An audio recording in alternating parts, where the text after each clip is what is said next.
Your numbers don't match our records, Deirdre from HR said, her voice colder than the conference room air conditioning. She slid a stack of papers across the polished wooden table. We believe you've been falsifying your results for quite some time. My new manager Vance leaned forward, his rehearsed sympathy failing to reach his eyes. We've conducted a thorough audit of the client acquisition reports. The discrepancies are significant. I stared at the termination papers, the black text blurring as my heart hammered against my ribs. 6 years. 6 years of early mornings and late nights, of canceled plans and missed family gatherings, of building something from nothing. Sign this and leave quietly, Deirdre continued, uncapping an expensive pen and placing it beside the document. We're prepared to offer 2 weeks severance if you cooperate. The conference room fell silent, except for the soft hum of the ventilation system. Vance's wedding ring clinked against his water glass as he shifted uncomfortably. Deirdre's expression remained unchanged, practiced in the art of dismantling careers. I took a deep breath and felt my shoulders relax. Then I smiled. Before I do, I said, pulling out my phone, let me show you something interesting. The confusion on their faces was just the beginning of what would become my sweetest professional moment. My name is Eliza Moreno, I'm 34, and until that morning, I was the senior client relationship manager at a prestigious financial services firm that I won't name for obvious reasons. I'm the daughter of a public school teacher who lost everything in a workplace dispute without proof, and I learned early that in corporate America, documentation isn't just important, it's survival. Let me pause for a moment. Before I go any further, could you please take a few seconds to tell me in the comments where you are watching from?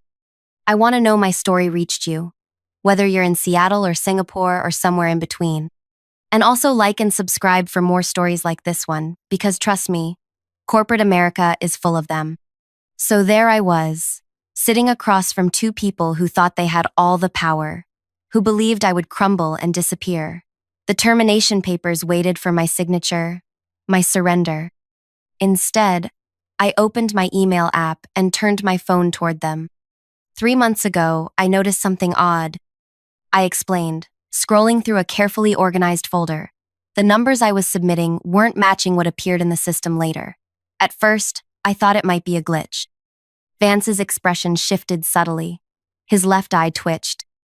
Being the detail-oriented person I am, I'd been blind copying my daily client reports to my personal email account for years.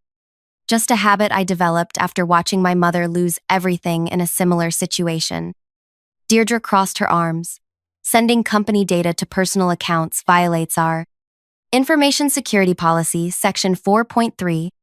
I finished for her, which has an exception for personal work logs maintained by employees for performance review purposes. I checked with legal when I started doing it. I pulled up a spreadsheet on my phone and placed it on the table. This is a record of every alteration made to my submitted reports over the past 8 months. The pattern is fascinating. My client acquisition statistics were systematically reduced by exactly 17%, while Connor Haverford's increased by similar amounts. Connor, my former colleague who'd been promoted over me 3 months ago despite having half my experience and client success rate. Connor, who played golf with Vance every Sunday. Connor, whose uncle sat on the board. I'm curious, I continued, my voice steady despite the adrenaline coursing through me. Is it coincidence that these alterations began exactly when Vance took over our department? Or that every woman in our division has similar discrepancies? The color drained from Vance's face. Deirdre's professional mask slipped for just a second. These are serious accusations, she said, her voice noticeably less confident. They are, I agreed, which is why I've documented everything meticulously.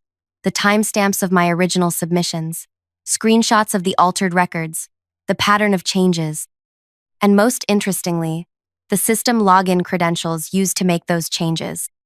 I pulled up another document. This is a time-stamped record showing that the alterations were made using your administrative credentials, Vance. Always between 7:15 and 7:40 p.m. on Tuesdays and Thursdays, when you told the team you were staying late for system maintenance. The silence in the room was deafening. I continued. I also have emails from 5 female colleagues who experienced similar performance issues after you took over. None of our male counterparts had these problems. Vance's face contorted. You can't prove. I already have, I interrupted, pulling out a small USB drive. Everything is here, including a full timeline analysis. I sent copies to Marissa Chanot in the ethics office and Arthur Westman in legal 30 minutes ago. I leaned back in my chair. I didn't come here to be fired today. I came here to watch you try. The next 2 hours were a blur of activity. Arthur from legal appeared, grim-faced and clutching a folder. Marissa from ethics brought her assistant who took notes frantically. The regional director joined by video call, his weekend interrupted by what was quickly becoming a major situation. I sat through it all, answering questions calmly, presenting evidence methodically. The weight of 6 years of hard work, of doubting myself when my numbers didn't match my results, of watching less qualified men advance while I stagnated. It all crystallized into this moment of perfect clarity. How did you first notice the discrepancies? Arthur asked, adjusting his glasses. I've kept a personal work journal since I started here, I explained. Every client, every interaction, every outcome. When my quarterly reviews showed numbers below my targets despite what I knew I'd achieved, I started investigating. And you believe this was deliberate manipulation to justify promoting Mr. Haverford instead of you? Marissa clarified. The evidence suggests it wasn't just me, I replied. Tanya in healthcare accounts, Zoe in retirement services, Imani in estate planning, and Rebecca in commercial lending all experienced similar performance issues under Vance's management. All were passed over for promotions that went to men with objectively inferior results. The regional director's voice came through the speaker. Miss Moreno, on behalf of the company, I want to apologize for what appears to be a serious breach of our values. We'll be conducting a full investigation. I nodded, but knew corporate speak when I heard it. Investigations could be buried, findings minimized, problems swept away with NDAs and settlements. I appreciate that, I said carefully. But I should mention that I've also prepared a detailed analysis of the financial impact these manipulations had on my compensation over the past 3 quarters. The bonus structures tied to performance metrics I actually achieved but wasn't credited for total approximately $47,000 in lost wages. I paused, letting that sink in. Multiply that by 5 affected women, and you're looking at a pattern of gender-based compensation, discrimination, that would interest several regulatory agencies, and possibly the press. The tension in the room thickened. Vance looked like he might be sick. Deirdre was furiously texting someone under the table. Arthur cleared his throat. Perhaps we should continue this discussion with just Ms. Moreno and the executive team. As Vance and Deirdre were asked to leave, I caught Vance's eye. The man who had systematically undermined my work, who had built his success on diminishing mine, who had probably never imagined I'd fight back. He looked away first. That night, I sat on my balcony with a glass of wine, watching the city lights and feeling strangely calm. My phone buzzed constantly with messages from colleagues who had heard rumors. I answered none of them. This moment was mine, and I wanted to savor the stillness before the storm that would follow. Monday morning arrived with a different energy. Security met me in the lobby, but instead of escorting me out, they took me to the executive floor, a place I'd visited exactly twice in 6 years. The CEO, Lorraine Templeton, was waiting in her office. Unlike most of the executive suite, her space was minimal and practical. No mahogany pretensions or walls of vanity awards. She gestured to a chair across from her desk. Ms. Moreno, she said, studying me with sharp eyes. I've spent my weekend reviewing your evidence. It's compelling. I sat silently, waiting. I built this company to be different, she continued, to value performance over politics, to reward results regardless of gender or background. She sighed heavily. Clearly, I've failed to ensure those values reached every corner of our organization. With respect, I replied, values without enforcement are just wall decorations. A smile flickered across her face. Precisely why I wanted to meet with you directly. Vance has been terminated. Deirdre has been suspended pending further investigation. Connor Haverford's promotion is under review. She slid a folder across her desk. This is our proposal to make this right. It includes back pay for the bonuses you earned, a promotion to Director of Client Strategy, and a position on our newly formed Compensation Review Committee. I opened the folder and scanned the documents inside. The numbers were significant, far beyond what I'd expected. "Why not just offer me a settlement to go away quietly?" I asked. "It would be cheaper." Lorraine's expression hardened. "Because that's what Vance would do. Cover the problem instead of fixing it. I don't want you gone, Ms. Moreno. I want you empowered to help me find every instance of this behavior in our company and eliminate it." I considered her words carefully. "And the other women affected?" "Similar compensation adjustments are being prepared, and I want you to help me develop a transparent reporting system that prevents this from happening again." It wasn't the outcome I had expected when I walked into that conference room 3 days earlier. I had been prepared for termination, for legal battles, for the exhausting fight that would follow. I hadn't prepared for victory, at least not one this complete. But as I looked at the offer before me, I realized this wasn't the end of the story. It was just the beginning of something much bigger. "I have some ideas about that reporting system," I said, pulling out my notebook, "and about how we identify other potential cases throughout the company." Lorraine smiled, a real smile that reached her eyes. "I was hoping you would." The next weeks were intense. I moved offices, assembled a team, and began the painstaking work of auditing performance records across the company. We found 7 more cases similar to mine, all women, all with adjusted performance metrics, all denied promotions or compensation they had earned. Connor Haverford resigned before his review was completed. Rumor had it he'd already accepted a position at a competitor. I wondered if he'd taken his manipulative practices with him, or if being exposed had taught him something. I found I didn't much care either way. The system we built was elegant in its simplicity. Performance metrics would now be recorded in a blockchain-style database that tracked every change, who made it, when, and why. Employees would receive automatic notifications of any adjustments to their records. Quarterly audits would scan for patterns of alteration targeting specific groups. One afternoon, as I was reviewing the implementation plan, Tanya from Healthcare Accounts stopped by my new office. "I never thought anyone would believe us," she said quietly. "I almost gave up and left last year when my numbers kept coming in low despite everything I was doing." "I know the feeling," I replied. "For months I thought I was going crazy, questioning my own work, my own memory." "How did you find the courage to fight back?" she asked. I thought about my mother, who had lost a 20-year teaching career because she couldn't prove her principal had altered her student evaluation scores after she reported his inappropriate behavior toward female staff. "Documentation," I said simply, and the absolute certainty that I wouldn't let someone else take credit for my work or make me doubt myself. Tanya nodded. "Well, thank you. You've changed things for all of us." After she left, I sat looking at my computer screen, at the countless files of evidence I'd gathered, at the new system we were building. The revenge wasn't in destroying careers, though Vance certainly deserved his fate. The revenge was in creating something that would prevent this from happening to others. That's the thing about real justice. It's not just about punishing wrongdoers. It's about fixing the broken systems that enabled them. 6 months later, I stood at a podium at our company's annual leadership conference, presenting the new performance tracking system to managers from across the country. As I explained how it would ensure accountability and fairness, I spotted Lorraine in the back of the room, nodding approvingly.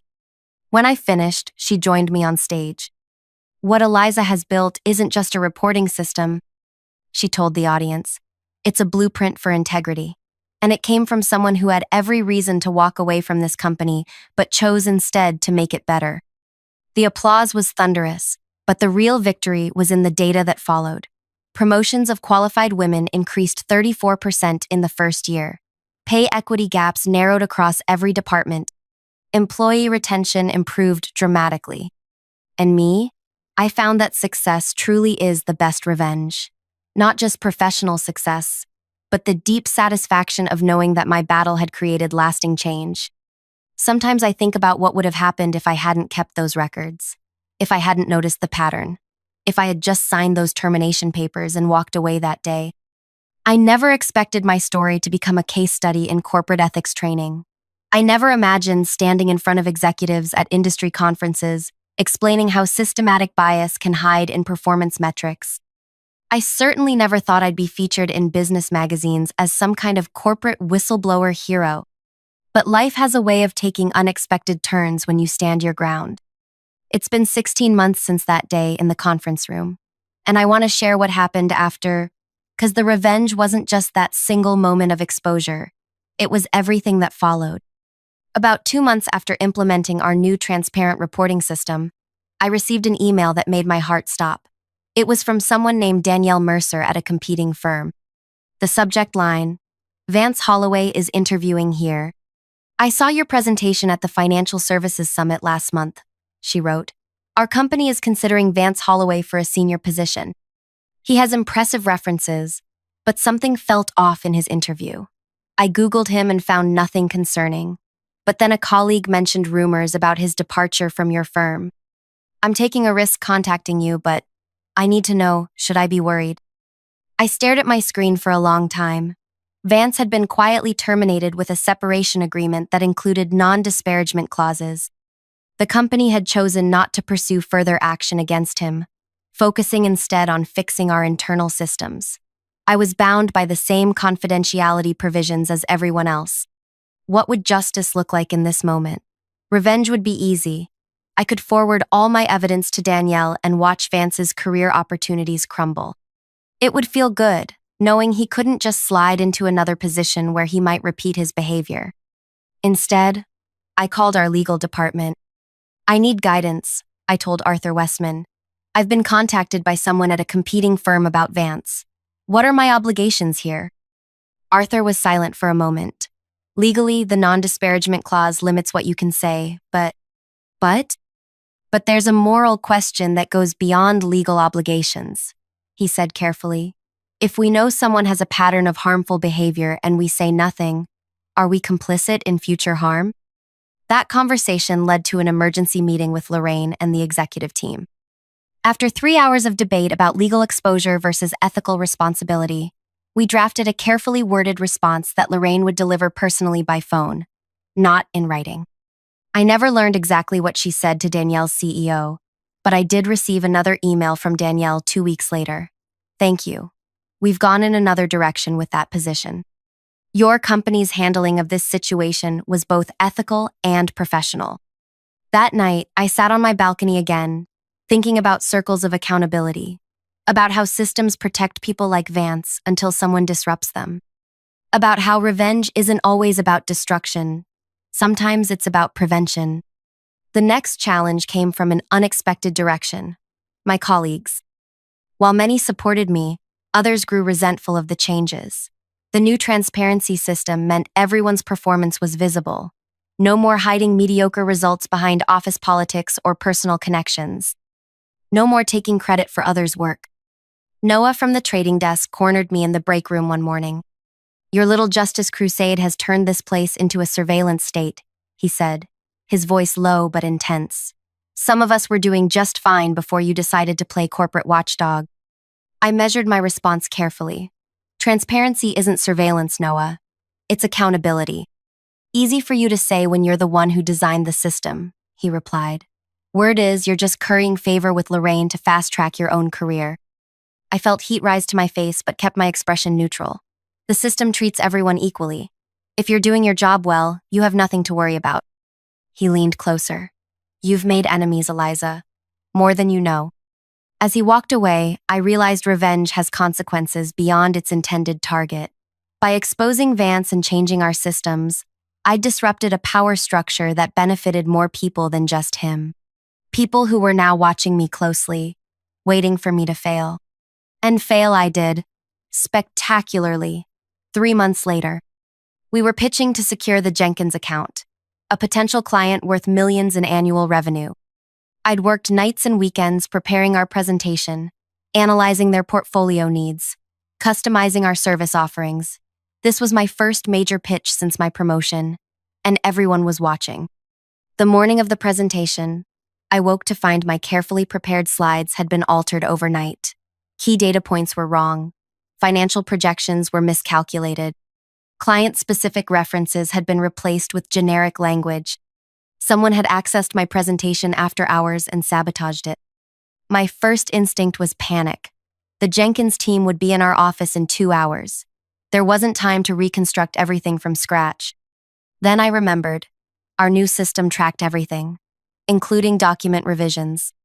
I called our IT security team, who confirmed my suspicions. My presentation had been accessed at 11:42 p.m. using Noah's credentials. Every change was logged in the system, every deletion, every alteration, every replacement. When Noah strolled into the office at 8:30, he found me waiting with Arthur from legal and Rita from IT security. "Interesting evening work you did last night," I said calmly. The color drained from his face as Rita outlined the evidence. Arthur explained the severity of the violation, not just company policy, but potentially laws regarding corporate sabotage and interference with business relationships. "You have 30 minutes to clean out your desk," Arthur told him. "Security will escort you out." As Noah stood to leave, his shock transformed into something uglier. "This isn't over, Eliza. People like you don't last in this industry. You think you've won, but you've just painted a target on your back." After he left, I had exactly 90 minutes to salvage my presentation. With help from my team, we restored the correct data from backups and rebuilt what we couldn't recover. The pitch went forward, not perfectly, but well enough that the Jenkins team signed with us the following week. That evening, Lorraine called me into her office. "You've stirred up a hornet's nest," she said without preamble. "Noah wasn't acting alone. He has friends in executive positions at 3 competitor firms. They've been reaching out to our clients, spreading rumors about instability in our leadership." My stomach tightened. I never wanted to create problems for the company. "You didn't create the problems, Eliza. You exposed them." Lorraine tapped her pen against her desk. "But now we need to decide how to respond." What followed was the most challenging 6 months of my career. The revenge I'd sought against one man had evolved into something much larger, a fundamental restructuring of power dynamics that had been in place for decades. Several clients did leave, citing concerns about recent changes in management. 2 board members who had been close with Vance resigned in protest over what they called excessive transparency measures.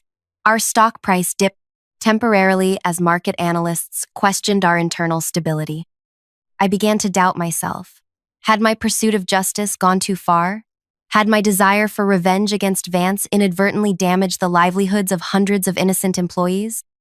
One evening, as I was working late, Imani from estate planning knocked on my door. She had been one of the women whose performance metrics had been altered under Vance's management. "I heard you're taking heat for the client losses," she said.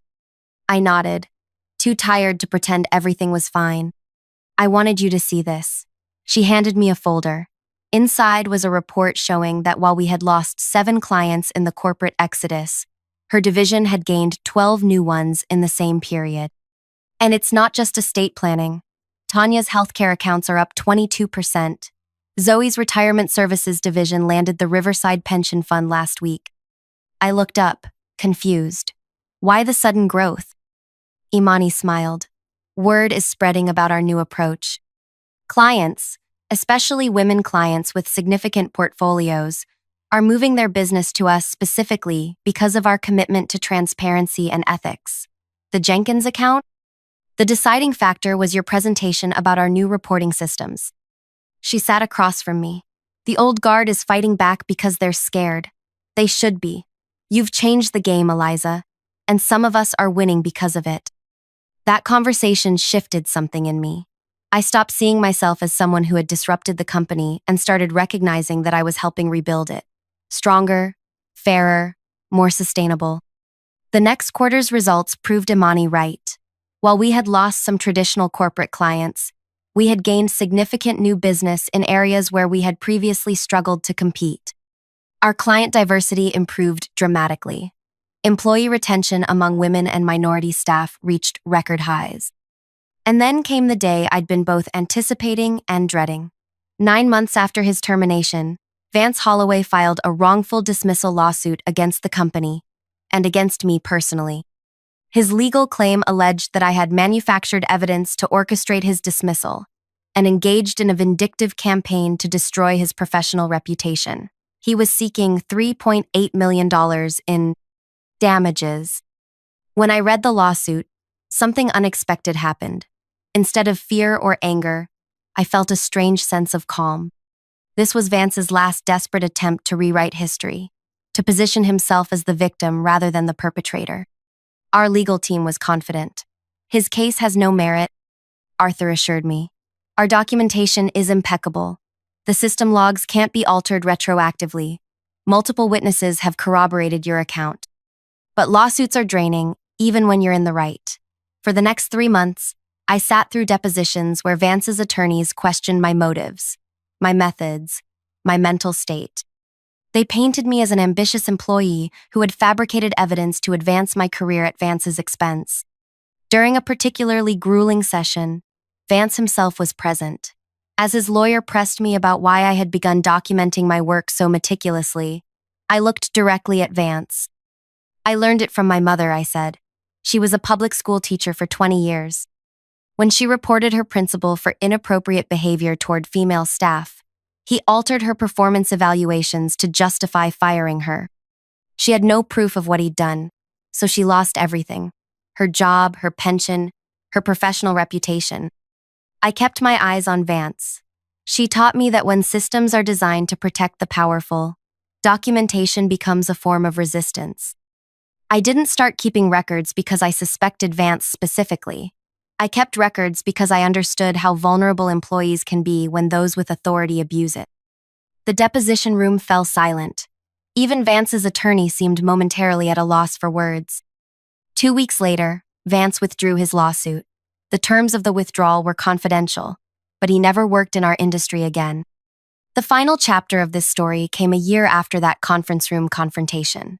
Lorraine invited me to join the board of directors as head of a new ethics and accountability committee. My role would be to ensure that the changes we'd implemented became permanent parts of the company's structure, embedded in its DNA, not dependent on any individual champion. At my first board meeting, I proposed something radical: publishing our internal accountability metrics externally, sharing with clients, investors, and regulators exactly how we measured performance, how we ensured fairness in promotion and compensation, how we addressed discrepancies when they appeared. Transparency shouldn't stop at our walls, I argued. If we truly believe in what we've built, we should be willing to let the world see it. The debate was intense.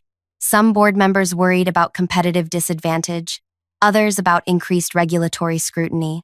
But in the end, the vote was 7-2 in favor of my proposal. 6 months later, our company became the first in the industry to publish a comprehensive accountability and ethics report alongside our financial statements. The response was overwhelming. Industry publications covered it extensively. Regulatory bodies cited it as a model. And most importantly, clients responded with increased trust and investment. 3 other major firms in our sector have since adopted similar transparency measures. It's becoming a competitive advantage, proof that doing the right thing can also be good business. Last week, I received an email from a woman named Jordan at a technology company across the country. I found your ethics report online while researching how to address similar issues in my workplace. She wrote, "Would you be willing to share how you gathered evidence and built your case? I believe the same thing is happening to me and 3 other women in my department." I spent an hour on the phone with her that evening, explaining how to document discrepancies, how to secure evidence, how to build an irrefutable case. As we talked, I realized that the ripples from my small act of resistance were spreading far beyond what I could have imagined. That's the thing about standing up to systemic problems. You never know how far the impact will reach. My revenge against Vance wasn't just about him, or even about me. It became about changing the environment that allowed people like him to thrive at the expense of others. So, if you're sitting there wondering if you should fight back against unfairness in your workplace, if you should stand up when you see someone being undermined or diminished, if you should risk your comfort to expose a broken system, my answer is yes. Document everything. Build your case meticulously. And when the moment comes, be ready to show your receipts. Because sometimes the most powerful revenge isn't destroying your enemies. It's transforming the world that empowered them. If my story resonated with you, please hit the like button. Share it with someone who might need to hear that standing up for themselves is worth it. Leave a comment about your own experiences. I read every single one, and your stories help me remember why this fight matters. And subscribe for more real conversations about navigating professional life with integrity and courage. Because these battles aren't fought alone, and your voice matters in this conversation too. Thank you for listening to my story. The revenge wasn't in the confrontation. It was in everything that came after. It was in building something better from the ashes of what was broken.